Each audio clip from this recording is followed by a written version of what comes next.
Hello everyone, कैसे हैं आप सब लोग। आई होप आप लोग अपने घरों पे सेफ होंगे। आज हम बात करेंगे फरवरी मंथ के इंपॉर्टेंट करंट अफेयर्स के बारे में। तो वीडियो शुरू करने से पहले बता दूं, ये सीरीज हम लोगों ने शुरू करी थी खास तौर पे जो बच्चे करंट अफेयर से डरते हैं, जो बच्चे एसएससी, जेके एसएसबी या फिर रेलवे के एग्जाम्स में या हाई कोर्ट के एग्जाम की तैयारी कर रहे हैं, उन लोगों के लिए ये सीरीज करी गई थी जिसमें पूरे महीने के इंपॉर्टेंट 60 करंट अफेयर्स को हम लोग जो है यहाँ पे डिस्कस करते हैं। और एक बहुत ही प्राउड मोमेंट से हम लोग ये कह सकते हैं कि जो रिसेंटली अभी जे एंड के का सबसे टफेस्ट एग्जाम होता है, जेकेएस के एग्जाम, उसमें जो करंट अफेयर पूछे गए थे वो हमारी इस मंथली करंट अफेयर सीरीज में सारे के सारे जो है वो कवर थे। फिर वो क्या इनोवेशन इंडेक्स हो या फिर आपका ओलंपिक्स की रैंकिंग में क्वेश्चंस पूछा हो या फिर आपका जो स्पेस स्टेशन के ऊपर क्वेश्चन था, तो मैक्सिमम सारे के सारे क्वेश्चन जो हैं वो हम लोगों ने यहाँ पे कवर करे थे। फिर वो बुकर प्राइज के रिलेटेड हो या मिलिट्री एक्सरसाइज के रिलेटेड हो, तो ये चीज कहीं ना कहीं आप लोगों के लिए काफी हेल्पफुल होने वाली है। जो बच्चे बाकी एग्जाम्स की तैयारी करेंगे, अगर डिफिकल्ट एग्जाम में ये चीजें आपको दिख रही है तो आपके एग्जाम में भी वो करंट अफेयर हमें पूरी उम्मीद है कि वहां पे भी कवर होंगे। तो वीडियो शुरू करते हैं। जो लोग इस चैनल पर नए हैं इस चैनल को सब्सक्राइब कर लीजिएगा ताकि आपको हर एक अपडेट सबसे पहले मिलता रहे। ठीक है, वीडियो शुरू करने से पहले बता दूं आप लोगों को, आप लोग हमारी ऐप को डाउनलोड कर सकते हैं प्ले स्टोर पे, जिसपे आप लोगों के प्यार की वजह से 1 लाख प्लस डाउनलोड्स हो चुके हैं और जेएंडके की पहली और एकमात्र एजुकेशन ऐप है जिसपे 1 लाख डाउनलोड से ज्यादा डाउनलोड्स हैं। यहाँ पे आपको हर एक एग्जाम के जो है कंप्लीट कोर्सेज जो है वो देखने को मिल जाएंगे। इसी के साथ साथ टेस्ट सीरीज आपको मिल जाती है। हम लोगों के टेस्ट सीरीज जो है वो चल रही है, आप लोगों का टेस्ट कंडक्ट करवाए जा रहे हैं। फिलहाल अगर मैं बात करूं हाई कोर्ट और जेकेबीएसआई की अभी क्लासेस आपकी चल रही हैं जिसके आपकी टेस्ट सीरीज चल रही है। तो अगर आप लोग ये टेस्ट भी देना चाहते हैं, आप हमारी ऐप को डाउनलोड कर सकते हैं। इसके अलावा आपको फ्री टेस्ट भी वहां पे मिल जाते हैं। तो चलिए शुरू करते हैं आज की क्लास को बिना ज्यादा टाइम वेस्ट करे। सबसे पहले हम बात करेंगे कुछ बहुत इंपॉर्टेंट क्वेश्चंस की जो डायरेक्ट पूछे जा सकते हैं। सबसे पहला क्वेश्चन आपके सामने ये रहा। चलिए देखो, अभी रिसेंटली पहले इंडियन एस्ट्रोनॉट बने हैं जिन्होंने इंटरनेशनल स्पेस स्टेशन के साथ जो है एक प्राइवेट मिशन के तहत पहले इंडियन बने हैं जो स्पेस पे गए हैं पिछले 40 सालों में। अब देखो ये क्या है क्वेश्चन, ये काफी इंपॉर्टेंट बन जाता है। पहले तो मैं आपको बता देता हूँ कौन गए हैं। इनका नाम है शुभांशु शुक्ला। शुभांशु शुक्ला जो है इंडियन एयरफोर्स में पायलट हैं और ये जो है नासा के एस्ट्रोनॉट जो पैगी वेस्टन है उनके प्रोजेक्ट के साथ स्पेस पे जाने वाले इंडिया के अभी पहले आदमी बने हैं 40 सालों में। अब देखो यहाँ पे सबसे पहला क्वेश्चन, कई बार आप कहते हो ना सर स्टैटिक जीके की फॉर्म में क्वेश्चन पूछे जाते हैं। अब स्टैटिक जीके की फॉर्म में क्या पूछा जा सकता है कि 40 सालों में तो चलो पहला इंडियन जो बने हैं वो ये हैं। इनसे पहले यानी कि फर्स्ट इंडियन कौन थे जो स्पेस में गए थे, तो इनका नाम याद रखना, ये थे राकेश शर्मा जी। ठीक है, राकेश शर्मा की अगर मैं बात करूं 1984 में ये गए थे सोवियत सोयूज T2 मिशन के तहत, T11 मिशन के तहत। तो मैं ये भी यहाँ पर लिख देता हूँ कि अगर कल को पेपर में आपसे जैसे स्टैटिक फॉर्म में अगर क्वेश्चन बनेगा तो आपको ये भी बताना चाहिए कि पहले कौन थे, वो थे राकेश शर्मा। लेकिन पिछले साल 40 सालों में पहले इंडियन कौन बने हैं जो गए हैं, वो बने हैं शुभांशु शुक्ला। क्लियर है। यहाँ पे नेक्स्ट पे आते हैं। देखो, यूनियन मिनिस्टर भूपेंद्र यादव ने, जो इस समय हमारे minister of environment, forest and climate change भी है, इन्होंने ये कहा है कि 4 नई वेटलैंड जो है उन्हें ऐड कर दिया गया है अब किसमें, रामसर कन्वेंशन में। तो सबसे पहला सवाल पेपर में ये बनता है कि अब इंडिया में टोटल कितनी है। देखो ये चेंज होती रहती है। अभी जब मैं फरवरी में ये वीडियो बना रहा हूँ 2025 में, तो कितनी है आज की डेट में, ये है 89। लास्ट टाइम जब मैंने लेक्चर बनाया था तब कितनी थी, तब थी 85, जिसमें अभी 4 और ऐड हो चुकी हैं और टोटल जो है अब आपका 89 बन चुका है। अब सबसे पहला सवाल आता है इसमें जो स्टैटिक जीके की फॉर्म में पूछा जाता है। देखो ये 4 जो ऐड हुई हैं, ये 4 किस तरीके से ऐड हुई हैं, तो मैं आपको बता देता हूँ। 2 जो है वो आपकी तमिलनाडु में ऐड हुई हैं, 2 तमिलनाडु की हैं। इसके अलावा अगर मैं बात करूं यहाँ पे, एक जो है वो झारखंड से है, ठीक है, और एक जो है वो है आपकी कहाँ से, सिक्किम से।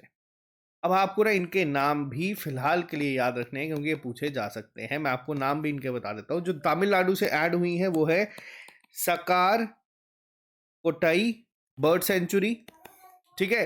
दूसरी जो हुई है वो हुई है थिरथंगाल बर्ड सेंचुरी। झारखंड से हुई है उधवा लेक, अब देखो आपके सिलेबस में इंपॉर्टेंट लेक्स भी होती हैं, तो डायरेक्ट पूछा जा सकता है कि उद्वा लेक कहाँ पे है। याद रखना है झारखंड में है और सिक्किम से जो ऐड हुई है उसका नाम है खेचेलोपलारी। ठीक है, तो यहाँ पे खेचलोपलारी वेटलैंड जो है ये ऐड हुआ है। अब यहाँ पे मैं आपको बता देता हूँ, ये दोनों जो है ये पहली पहली रामसर साइट है, यानी कि झारखंड से पहली बार एडिशन हुई है और सिक्किम से पहली बार हुई है।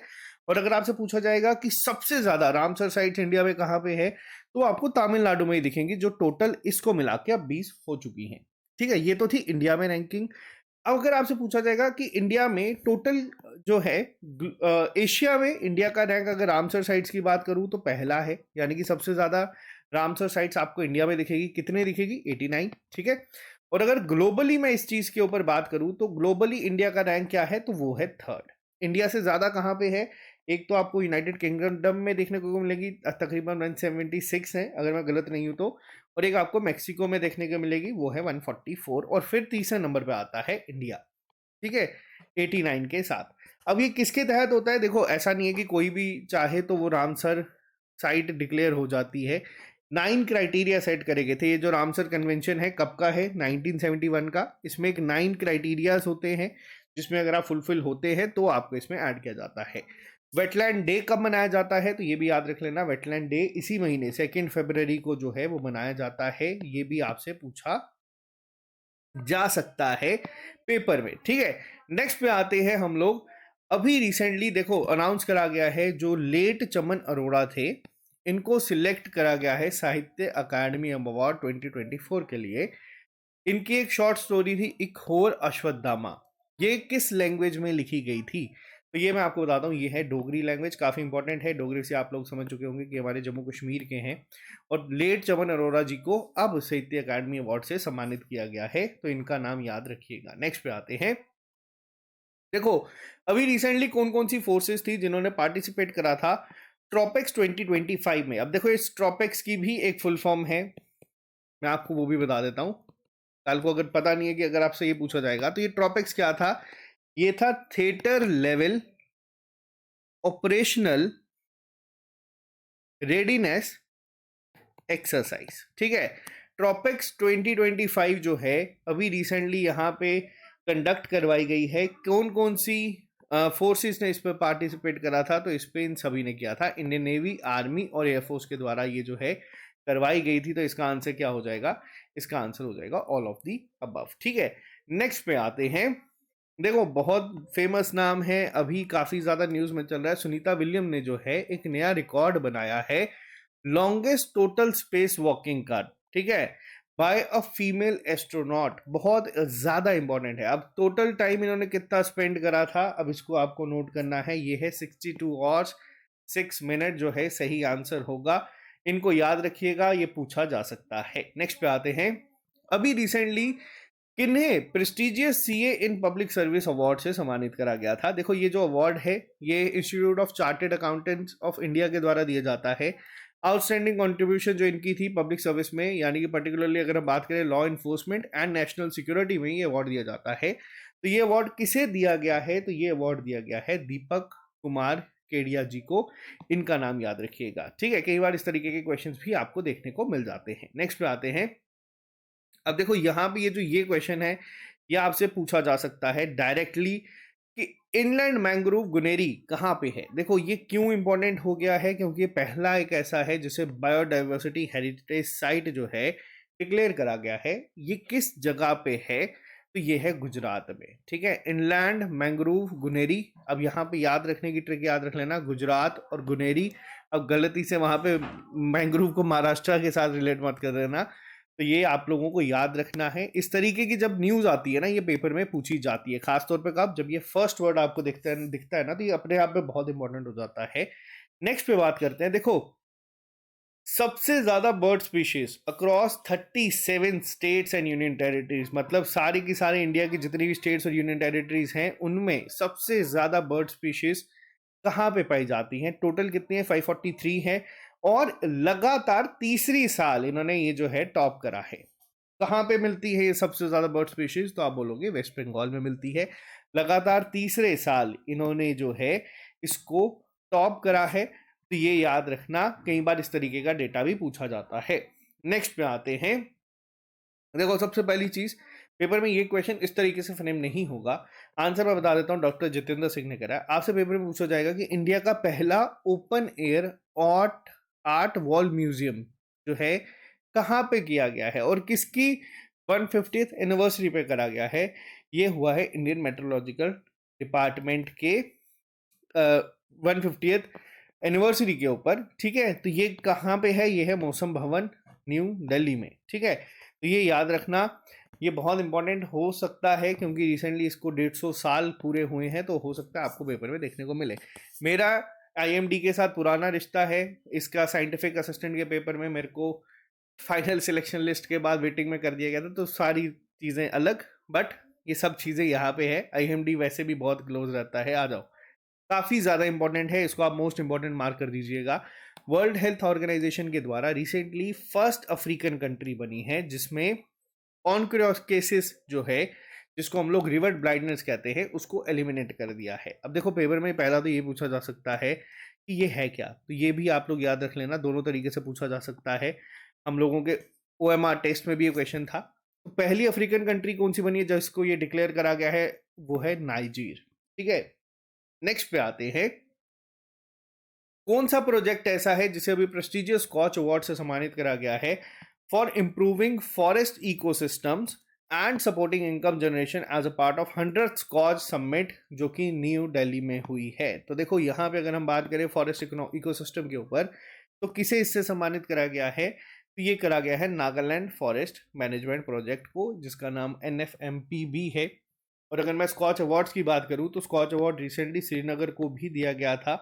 किसके लिए दिया गया था, अब वो आप लोग मुझे कमेंट बॉक्स में बताएंगे, क्योंकि ये चीज़ आपको पढ़ाई गई है। नहीं पता तो आप लोग गूगल कर लेना, पूछा जा सकता है पेपर में।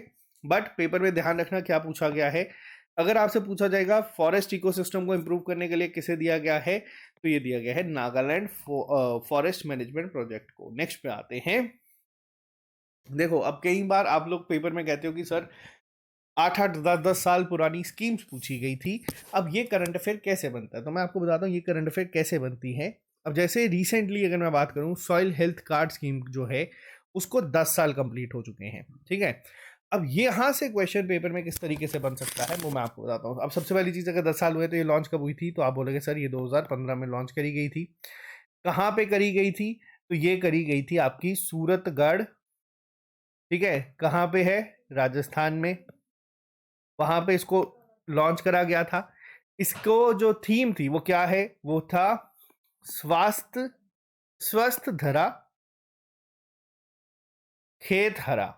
ठीक है, अब अलग अलग तरीके से क्वेश्चन जो है वो फ्रेम हो जाते हैं, तो खास तौर पे ध्यान रखना कि जिन स्कीम्स को, जैसे सॉइल हेल्थ कार्ड स्कीम है, अगर इसको 10 साल पूरे हुए हैं तो थोड़ा सा इसकी हिस्ट्री आप लोग खुद खंगाल लेना।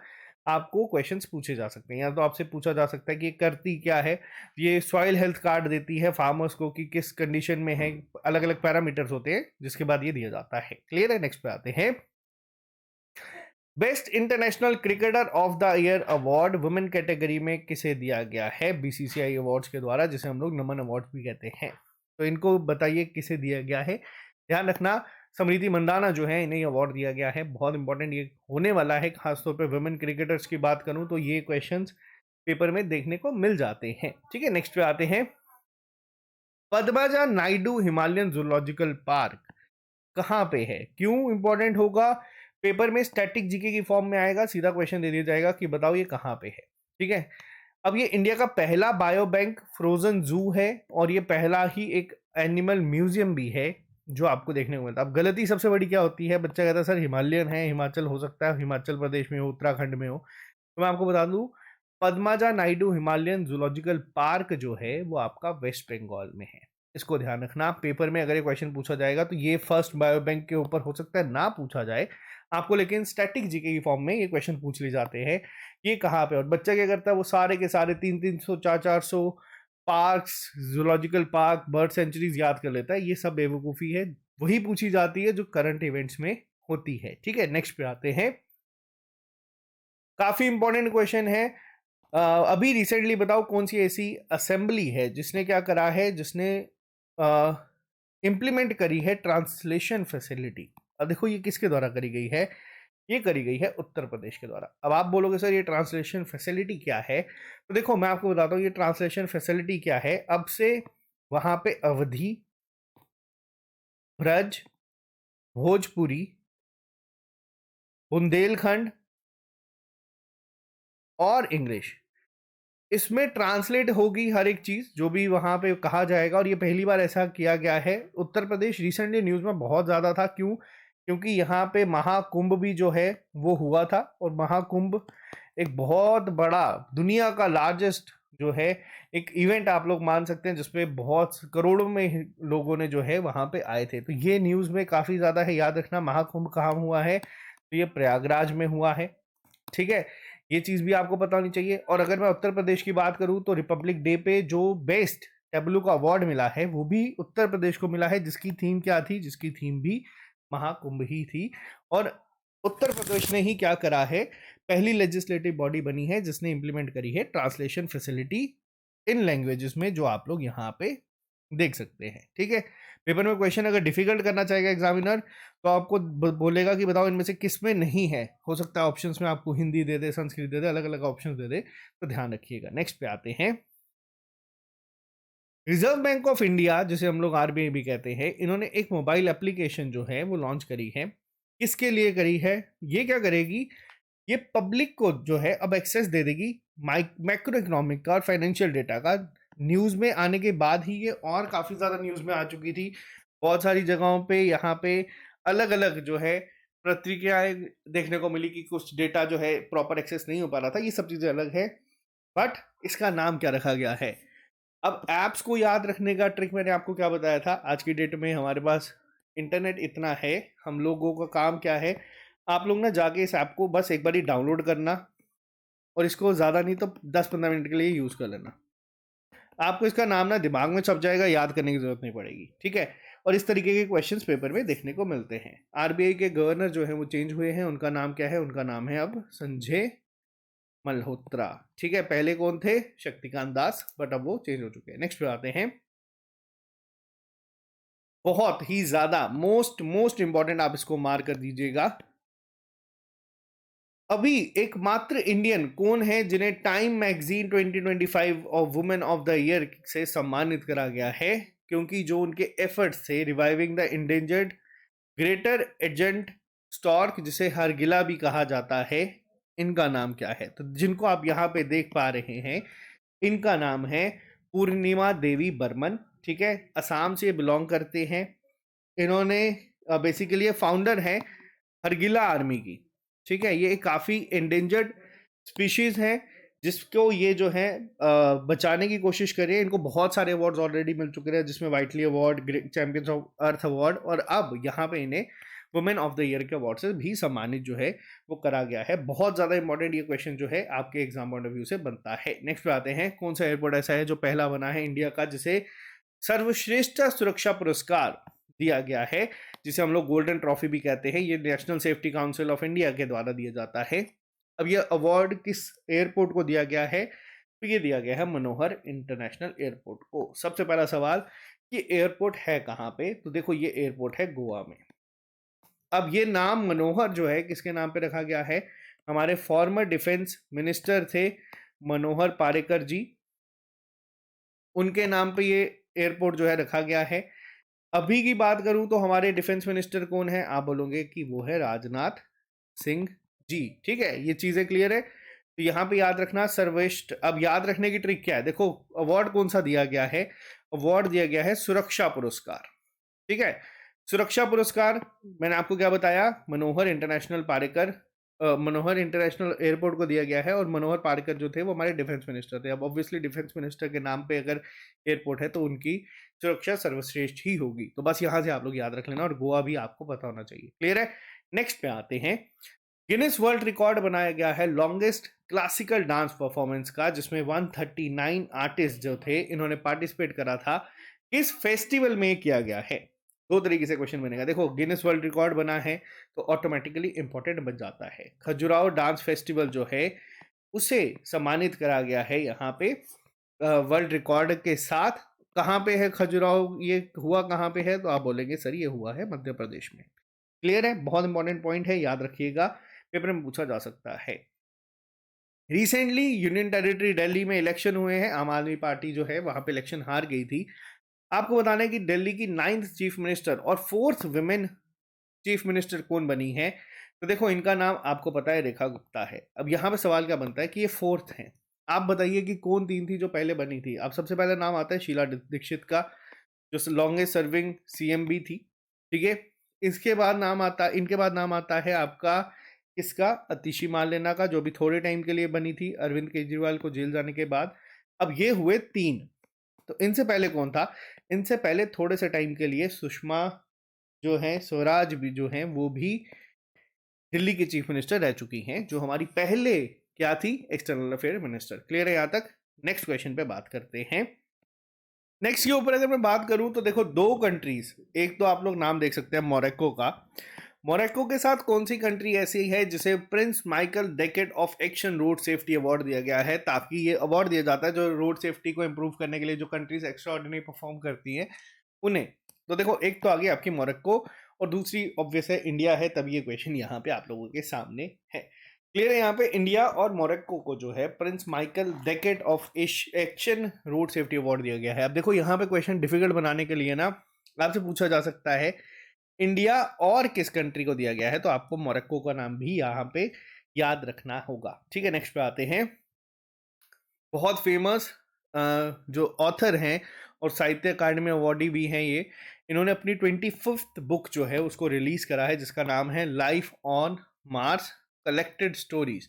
तो इनका नाम क्या है? तो इनका नाम है नमिता गोखले जी, जिन्होंने ये बुक निकाली है रिसेंटली। कई बार बुक्स एंड ऑथर्स पे क्वेश्चंस बनते हैं, तो ये भी याद रखिएगा। नेक्स्ट पे आते हैं। देखो, अभी पहली बार फर्स्ट एवर टाइटल जीता है किसके द्वारा, कौन से इवेंट में? Badminton Asia mix team championship में। और इन्होंने 2 बार, देखो 4th एडिशन था जिसमें ऑलरेडी 2 बार की डिफेंडिंग चैंपियन चाइना थी। अब यहाँ पे क्वेश्चन इसलिए इंपॉर्टेंट हो जाता है क्योंकि देखो, एक तो नया इवेंट है, लगातार 2 साल से चाइना जीत रही थी, और बैडमिंटन में चाइना बहुत हद तक डोमिनेट भी करता है। लेकिन यहाँ पे इस बार जीता किसने है? इस बार ये टूर्नामेंट जीता है इंडोनेशिया ने, तभी ये काफ़ी एक इंपॉर्टेंट बन जाता है। आपसे पेपर में सीधा पूछा जाएगा कि बताओ किसके द्वारा badminton Asia mix team championship जो अवार्ड जो है वो जीता गया है। तो याद रखना, ये अवार्ड किसके द्वारा जीता गया है? ये अवार्ड जीता गया है इंडोनेशिया के द्वारा। क्लियर है? नेक्स्ट पे आते हैं। अभी रिसेंटली लिथियम एक्सप्लोरेशन के लिए और माइनिंग के लिए इंडिया ने एक एमओयू साइन करा है किस कंट्री के साथ? देखो, लिथियम की अगर मैं बात करूं, आने वाले टाइम में लिथियम एक बहुत इंपॉर्टेंट जो है रोल प्ले करेगा हर एक चीज में। अब ये किया किसके साथ है? देखो, ये किया गया है अर्जेंटीना के साथ। और अगर मैं लिथियम की बात करूं तो लिथियम जो है हमारे JNK में, खासतौर पे कहाँ पे, रियासी में भी मिला था बहुत ज़्यादा। तो ये आप लोग दोनों चीज़ें याद रख लेना, पेपर में इंटरलिंक होकर पूछी जा सकती है। नेक्स्ट पे आते हैं। अब देखो, एग्जामिनर मिलिट्री एक्सरसाइजेस की अगर मैं बात करूं तो जो JKS का एग्जाम हुआ था उसमें भी क्वेश्चन पूछा गया था काज इंद को लेके। ठीक है, पेपर में एग्जामिनर ने डिफिकल्ट करने की कोशिश करी, तो उसने क्या करा, उसने एडिशंस पूछ लिए कि कहाँ पे हुए हैं। मिलिट्री एक्सरसाइजेस को याद रखने के लिए आपको 2 चीजें याद रखनी है। इजी क्वेश्चंस बनेगा, पूछा जाएगा कि कौन सी कंट्री के साथ हुई, ठीक है, नाम दे देंगे। अगर मॉडरेट बनाना होगा आपको पूछ लेंगे कि ये कहाँ पे हुई। और अगर डिफिकल्ट बनाना होगा तो एग्जामिनर आपको पूछ लेगा कि उसका एडिशन कौन सा था। ठीक है, तो तीनों चीजें आपको याद रखनी है। अब अगर मैं बात करता हूं यहाँ पे रिसेंटली, देखो 6th एडिशन था किसका? धर्मा गार्डियन एक्सरसाइज का। किस किस के बीच होती है? इंडिया और जापान के साथ। हुई कहाँ पे है? ईस्ट फुजी मैनग्रोव में हुई है, जो कि ट्रेनिंग एरिया है जापान में। याद रखना, धर्मा गार्डियन जो है किसके साथ हुई है? जापान के साथ हुई है। 6th एडिशन है, ईस्ट फुजी मैनग्रोवर में ये कंडक्ट करवाई गई है। तीनों चीजें आपको पता होनी चाहिए। नेक्स्ट पे आते हैं। मोस्ट इंपॉर्टेंट क्वेश्चन है फिर से, फाइनेंशियल लिटरेसी वीक। देखो, हर साल RBI जो है वो फाइनेंशियल लिटरेसी वीक जो है वो बनाता है, जो है सेलिब्रेट करता है। कहाँ इस बार कब था? इस बार ये था फरवरी 2025। कब से? 24 फरवरी से लेके ये था आपका 28 फरवरी तक। ठीक है, अब सबसे इंपॉर्टेंट चीज क्या है, इसकी थीम क्या थी? इसकी थीम थी फाइनेंशियल लिटरेसी वुमेन्स प्रॉस्पेरिटी। अब ये किसके द्वारा होता है? RBI के द्वारा, ये भी याद रखिएगा। बहुत इंपॉर्टेंट ये जो है पॉइंट आप लोगों को याद रखने हैं। नेक्स्ट पे आते हैं, कौन सी स्टेट ऐसी है जिसने टॉप करा पंचायती राज रेवोल्यूशन इंडेक्स में, जो कि रिलीज करा गया था union minister SP singer Baghel के द्वारा। ठीक है, अब यहाँ पे अगर मैं बात करूँ तो कौन सी स्टेट ने टॉप करा है पंचायती राज डेवोल्यूशन इंडेक्स में, तो वो करा गया है कर्नाटका के द्वारा। क्लियर है, कर्नाटका ने रिसेंटली यहाँ पे इसको टॉप करा है। नेक्स्ट में आते हैं, मोस्ट इंपॉर्टेंट क्वेश्चन है फिर से, अभी रिसेंटली ब्रेल इनेबल्ड वर्जन जो है वो लॉन्च करा गया है इंडियन कॉन्स्टिट्यूशन का 75th anniversary of the constitution के टाइम पे। अब देखो यहाँ पे मैं आपको दो चीजें बताता हूँ। पहला, लास्ट टाइम डोगरी एडिशन भी जो था वो रिलीज करा गया था, ठीक है, किरण रिजिजू के द्वारा। इस बार जो किया गया है वो है ब्रेल इनेबल्ड वर्जन। अब ये किसके द्वारा करा गया है, तो ये करा गया है कर्नाटका गवर्नमेंट के द्वारा ही। बहुत इंपॉर्टेंट क्वेश्चन बनेगा पेपर में कि ब्रेल इनेबल्ड वर्जन किस स्टेट के द्वारा लॉन्च करा गया है, तो ये कर्नाटका के द्वारा ही लॉन्च करा गया है। नेक्स्ट में आते हैं, special recognition game changer award दिया गया है 2025 का, जो इंडियन क्रिकेट के लिए कॉन्ट्रीब्यूशंस रही हैं एक ट्रांसफॉर्मेटिव और स्पोर्ट्स को लेके ग्लोबली जो एक अलग रहा है, ये किसे मिला है, तो ये मिला है जय शाह को। ठीक है, जय शाह पहले बीसीसीआई के हेड थे, अब नहीं है, अब ये आईसीसी में जा चुके हैं, बट इनको याद रखना ये अवार्ड दिया गया है। अभी रिसेंटली जो है हमारी चैंपियंस ट्रॉफी जो है वो चल रही है। अब चैंपियंस ट्रॉफी का होस्ट कौन है, वो है पाकिस्तान, और चैंपियंस ट्रॉफी से बाहर होने वाली टीम कौन बनी है, पाकिस्तान। तो दोनों चीजें याद रखना। तो यहाँ पे नाम आपको बताना चाहिए, जय शाह जो है इन्हें special recognition game changer award से सम्मानित करा गया है।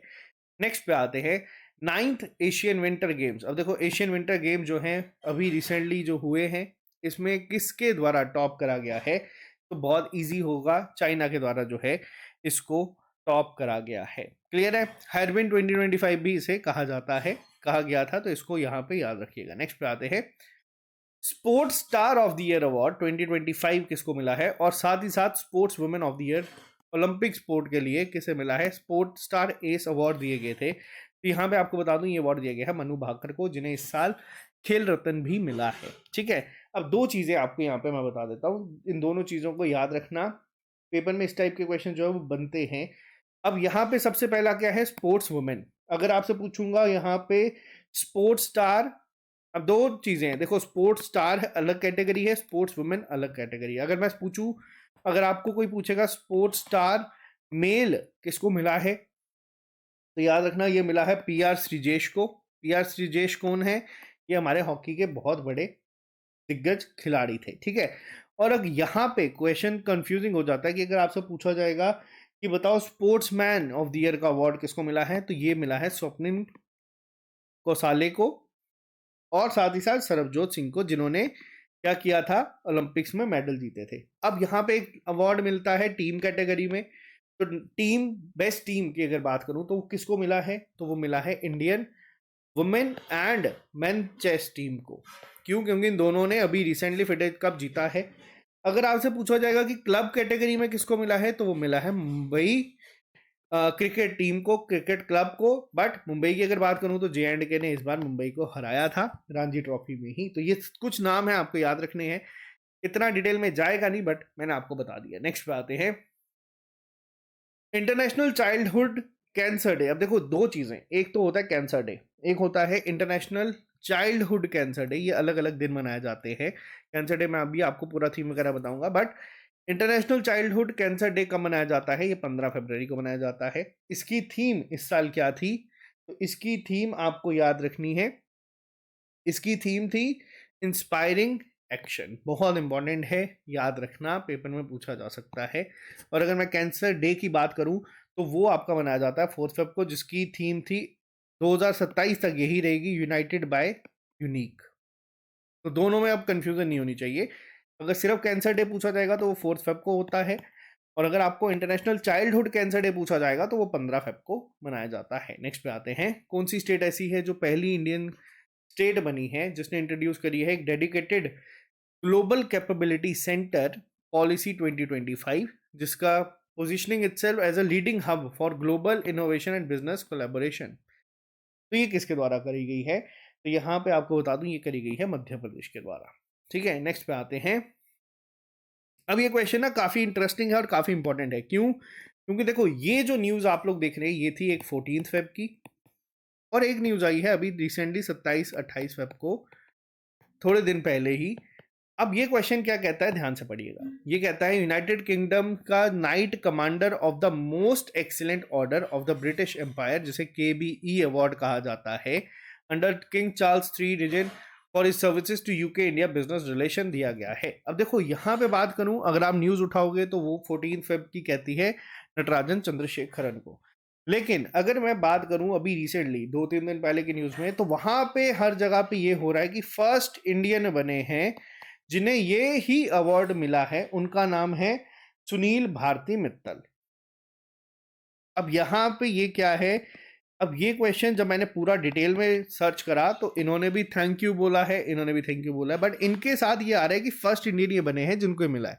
अब पेपर में अगर क्वेश्चन आता है तो क्या, देखो अगर पेपर में अगर क्वेश्चन आता है तो आपको इन दोनों में से जो ऑप्शन मिलता है उसको मार्क कर देना। अगर दोनों ऑप्शंस मिलते हैं तो उस केस में आप सुनील भारती मित्तल जो है मार करके आना, क्योंकि रिसेंट इनका नाम हर जगह पे चल रहा है। तो ये मैं आप लोगों तक चीज लेके आया हूं। ठीक है, नेक्स्ट पे आते हैं। अब वही क्वेश्चन है स्पोर्ट्स स्टार, ठीक है, स्पोर्ट्स मैन नहीं बोला, sports star of the year male में किसको मिला है? पिक्चर से कंफ्यूज मत हो जाना, ये मिला है किसे? PR श्रीजेश जी को। ठीक है, ये हैं डी गुकेश जो हमारे यंगेस्ट वर्ल्ड चैंपियन बने हैं किसमें? चेस में। और अगर मैं बात करूं, इन्हें रिसेंटली प्रगनंदा जो है उन्होंने हराया है किसमें? टाटा स्टील कप में प्रगनंदा ने इन्हें हरा के वो टूर्नामेंट जीती है। दोनों काफी इंपॉर्टेंट करंट अफेयर है, दोनों याद होने चाहिए। नेक्स्ट में आते हैं। चलो, इंडियन आर्मी और इंडियन एयरफोर्स ने एक मेजर ट्रेनिंग एक्सरसाइज जो है रिसेंटली कंडक्ट करवाई है। खासतौर पे जो ये ऑपरेशंस हुए हैं ये हमारे ईस्टर्न रीजन में हुए हैं, स्पेसिफिकली जगह मेंशन नहीं है, पूरा ईस्टर्न रीजन जो है इसमें कवर होता है। इसका नाम क्या रखा गया था? तो इसका नाम था एक्सरसाइज विंग्ड रेडर। बहुत इंपॉर्टेंट नाम होने वाला है, आपको ये याद रखना है। ठीक है, एक और बहुत फेमस था जो अभी थोड़े टाइम पहले था, वो था पूर्वी प्रहार। ठीक है, और एक है यहाँ पे विंग्ड रेडर। तो इस तरीके की एक्सरसाइजेस अब इंडिया खुद आपस में ही करवा रही है। नेक्स्ट मोस्ट इंपॉर्टेंट अपॉइंटमेंट है, recently 26 chief election commissioner CEC कौन अपॉइंट हुए हैं? 17 फरवरी को ये अपॉइंटमेंट हुई है। तो इनका नाम क्या है? इनका नाम है गणेश कुमार। बहुत इंपॉर्टेंट रोल इन्होंने प्ले करा था JNK UT में इलेक्शंस कंडक्ट करवाने का। 370 आर्टिकल टूटने के बाद पहली बार जो है उसमें आर्टिकल 370 टूटने के बाद भी तो JNK के साथ काफी पुराना रिश्ता है, तो इनका नाम याद रखना। अब ये जो है चीफ इलेक्शन कमिश्नर जो है वो बन चुके हैं। नेक्स्ट पे आते हैं। देखो, इंडिया की पहली vertical bifacial solar plant install हुआ है, कौन से मेट्रो स्टेशन में ये हुआ है? तो यहाँ पे बस इसका नाम याद रख लेना, ओखला विहार में ये जो है करा गया है, ताकि more sustainable metro rail operation जो है उसको किया जा सके। क्लियर है? नेक्स्ट पे आते हैं। अब देखो, BBC para sports women of the year का अवार्ड किसको मिला है? तो यहाँ पे आप लोगों को ये गेस करना ज्यादा मुश्किल नहीं होगा, अवनी लेखारा, इनको ये अवार्ड दिया गया है। गोल्ड मेडल जीतने वाली पैरा ओलंपिक्स में इंडिया की एकमात्र ऐसी एथलीट है जिन्होंने अपना टाइटल रिटेन करा है। मतलब पिछली बार भी इन्होंने जीता था टोक्यो में भी, और पेरिस ओलंपिक्स में भी इन्होंने इस अवार्ड को जीता है वापस से। नेक्स्ट पे आते हैं। ब्रिक्स समिट 2025 कौन इसको होस्ट करेगा? तो देखो, ब्रिक्स की अगर मैं बात करूं तो इसको इस बार होस्ट करेगा आपका ब्राजील। ब्रिक्स के अब टोटल मेंबर जो हैं वो 10 हो चुके हैं, और ब्रिक्स का नाम जो है अब वो हो चुका है ब्रिक्स प्लस। ठीक है, लेटेस्ट मेंबर जो ऐड हुआ है वो हुआ है इंडोनेशिया। पार्टनर कंट्रीज जो है वो हो गई हैं अब हमारी 9। ठीक है, तो ब्रिक्स को लेके ब्रिक्स जिस तरीके से ज्यादा ग्रो कर रहा है, कॉन्टिन्यूसली इसको धमकी जो मिल रही है वो मिल रही है USA से। ठीक है, डोनाल्ड ट्रंप के आने के बाद तो कुछ ज्यादा ही हो चुकी है, क्योंकि ब्रिक्स जो है अब वो ये कह रहा है कि हम लोग एक डॉलर का ऑल्टरनेटिव जो है वो ढूंढेंगे वर्ल्ड ट्रेड के लिए। तो यहाँ पे इस वजह से बहुत सारी चीजें जो है नोकझोंक चल रही है कॉन्टिन्यूसली। ठीक है, नेक्स्ट पे आते हैं। नेक्स्ट क्वेश्चन के ऊपर, ब्रिक्स समिट आप लोगों का होमवर्क है आपको बताने की 2024 की कहाँ पे हुई है। नेक्स्ट क्वेश्चन की अगर मैं बात करूं यहाँ पे, तो नेक्स्ट क्वेश्चन आप लोग देख सकते हैं। सिमोलू फेस्टिवल रिसेंटली मनाया जाने वाला है, एक स्टर्निंग बॉम्बेक्स से या फ्लावर से जो है ये मनाया जाता है। पेपर में डायरेक्ट क्या पूछा जाएगा? पेपर में पूछा जाएगा कि सिमोलू फेस्टिवल किस जगह से रिलेटेड है। तो ये यहाँ पे याद रखना, ये है असम के रिलेटेड। असम में भी कहाँ पे? नगांव एक जगह है वहां पे। अब यहाँ पे पूछा गया है कि इसका कौन सा एडिशन था। तो देखो ये बहुत रीसेंट न्यूज़ है, पिछले साल ही शुरू हुआ है और ये सेकेंड एडिशन इसका होने वाला है, तभी ये एग्जाम पॉइंट ऑफ व्यू से ज़्यादा इंपॉर्टेंट बन जाता है। असम की अगर बात करूँ तो असम का एक बिहू फेस्टिवल, बिहू डांस बहुत फेमस है, याद रखना, पेपर में पूछा जाता है बहुत बार। नेक्स्ट पे आते हैं। देखो ये क्वेश्चन भी एक ट्रिक क्वेश्चन है। इंडिया और इजिप्ट की एक जॉइंट मिलिट्री एक्सरसाइज होती है जिसका नाम है साइक्लोन 2025। एडिशन अगर पूछा जाएगा, एडिशन में आपको बता देता हूँ। देखो ये था थर्ड एडिशन, बहुत रेयर है कि एडिशंस पूछे जाए, खासतौर पे ये पूछे जाते हैं जो रिसेंट नए नए शुरू होते हैं। अब देखो साइक्लोन 2025 कहाँ हुआ, राजस्थान में हुआ। अब यहाँ पे एक और एक्सरसाइज होती है जिसका नाम है डेजर्ट साइक्लोन। ठीक है, साइक्लोन किस किस के बीच में है, इंडिया और इजिप्ट के, जो आप लोग देख सकते हैं। और अगर मैं बात करूं डेजर्ट साइक्लोन की तो वो होती है इंडिया प्लस यूएई के बीच में। तो यहाँ पे ये दोनों नाम याद रखना, बहुत इंपॉर्टेंट ये होगा एग्जाम पॉइंट ऑफ व्यू से। नेक्स्ट पे आते हैं। देखो इंडिया का पहला indigenous automated biomedical waste treatment plant क्या नाम है, सर्जनाम। ठीक है, कहाँ पे लगा है, एम्स न्यू दिल्ली में। किसके द्वारा, जितेंद्र सिंह के द्वारा करा गया है। पेपर में क्वेश्चन ये पूछा जाएगा, या तो आपसे इसका नाम पूछा जाएगा या तो आपको पूछा जाएगा कि कहाँ पे इंस्टॉल हुआ है वो। और पहला है इंडिजिनियस का मतलब होता है कि हम लोगों ने बाहर के किसी भी कंट्री से हेल्प नहीं ली, खुद बनाया है। तो ये काफी इंपॉर्टेंट, जब ये 2-3 वर्ड मिल जाते हैं ना तो ये क्वेश्चन को बहुत ज्यादा इंपॉर्टेंट कर देते हैं। नेक्स्ट पे आते हैं। हिमाचल प्रदेश के चीफ मिनिस्टर जो है सुखविंदर सिंह सुक्खू ने एक फाउंडेशन स्टोन रखा है नॉर्थ इंडिया का पहला 1 मेगावाट ग्रीन हाइड्रोजन प्लांट का। वो किस डिस्ट्रिक्ट में बनाया जाएगा, हिमाचल प्रदेश की, तो ये बनाया जाएगा सोलन डिस्ट्रिक्ट में। ठीक है, नेक्स्ट पे आते हैं। अभी रिसेंटली सेफर इंटरनेट डे मनाया गया है। ये सेफर इंटरनेट डे कब मनाया जाता है, तो देखो ये मनाया जाता है हर साल 11 फरवरी के दिन।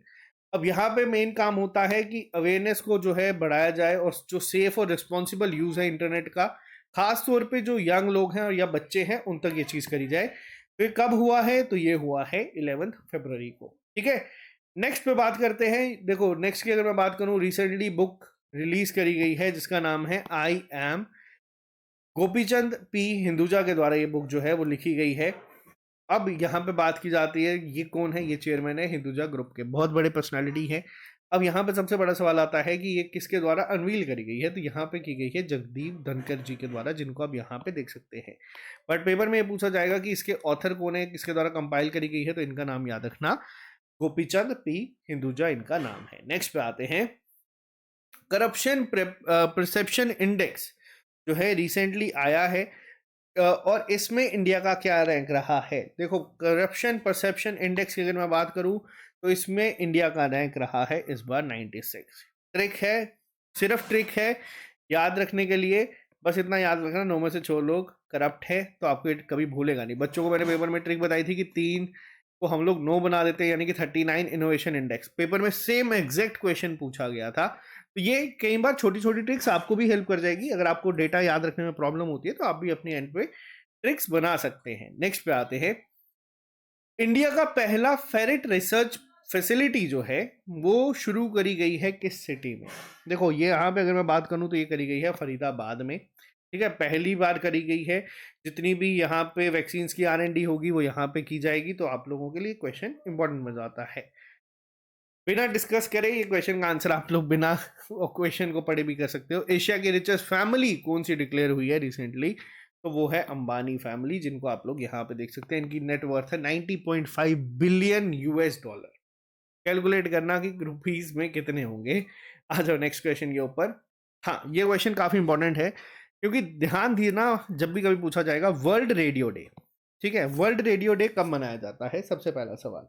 देखो वर्ल्ड रेडियो डे आपका मनाया जाता है 13 फरवरी को। सेकेंड, एक मिनट। ठीक है, कब मनाया जाता है, 13 फरवरी को। और अगर आपसे पूछा जाएगा कि इंडिया में क्या होता है, तो इंडिया में होता है नेशनल ब्रॉडकास्टिंग डे। ठीक है, ये कब मनाया जाता है, ये मनाया जाता है 23 जुलाई को। ठीक है, अब हुआ क्या है, देखो इसकी थीम क्या है, पहले तो जो रिसेंट हुआ है आपको याद रखना है। इसकी थीम है रेडियो एंड क्लाइमेट चेंज। और ये जो नेशनल ब्रॉडकास्टिंग डे है ये हम लोग मनाते हैं 23 जुलाई को। बच्चा कई बार पेपर में कंफ्यूज हो जाता है, तो यहाँ पे कंफ्यूज नहीं होना है, बस आपको दोनों चीजें पता होनी चाहिए। नेक्स्ट पे आते हैं, recently para Asia archery Asia cup जो है वो हुआ है। मेडल टैली में टॉप किसने करा है? इंडिया ने करा है। टोटल कितने मेडल जीते हैं? 12 मेडल जीते हैं, जिसमें गोल्ड कितने थे? 6 थे। हुआ कहाँ पे है? बैंकॉक थाईलैंड में हुआ है। जम्मू कश्मीर के हमारे फेमस राकेश कुमार ने भी यहाँ पे ब्रॉन्ज मेडल जीता है। इन 12 में से एक मेडल इन्होंने जीता है, शीतल देवी का नाम नहीं था। राकेश कुमार को रिसेंटली अर्जुना अवार्ड से भी सम्मानित करा गया है, और ये हमारे JNK से बिलोंग करते हैं, तो इनको भी यहाँ पे याद रखिएगा। ठीक है, नेक्स्ट पे आते हैं।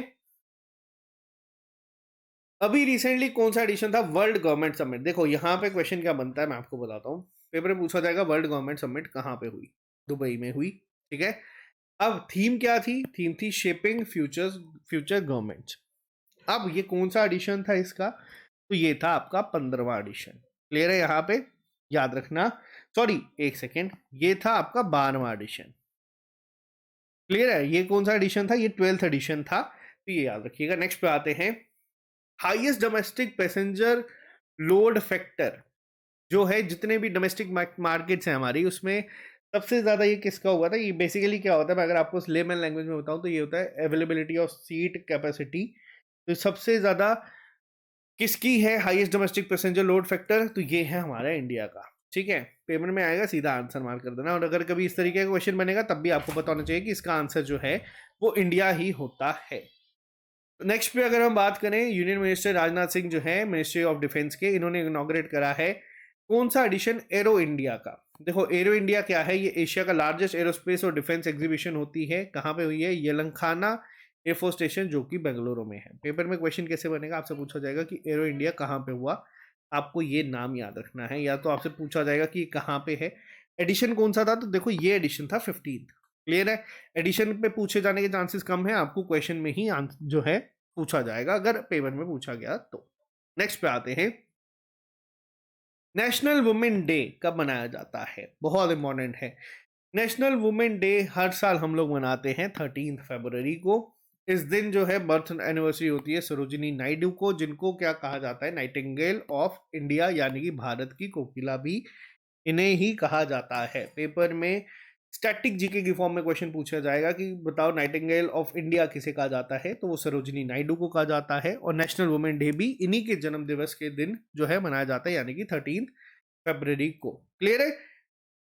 क्लियर है यहाँ तक? नेक्स्ट क्वेश्चन के ऊपर आते हैं। तो नेक्स्ट क्वेश्चन जो है वो कहता है कि इंडिया ने रिसेंटली किस कंट्री के साथ एक MOU साइन करा है ताकि क्वालिटी एश्योरेंस जो है, स्टैंडर्डाइजेशन जो है और ग्लोबल प्रमोशन जो है ट्रेडिशनल मेडिसिन सिस्टम की, उस पर काम किया जा सके। तो देखो ये किया गया है इंडोनेशिया के द्वारा। अब इंडोनेशिया की अगर बात करूं तो इंडोनेशिया के जो प्रेसिडेंट थे वो इस साल हमारे चीफ गेस्ट भी थे। किसमें?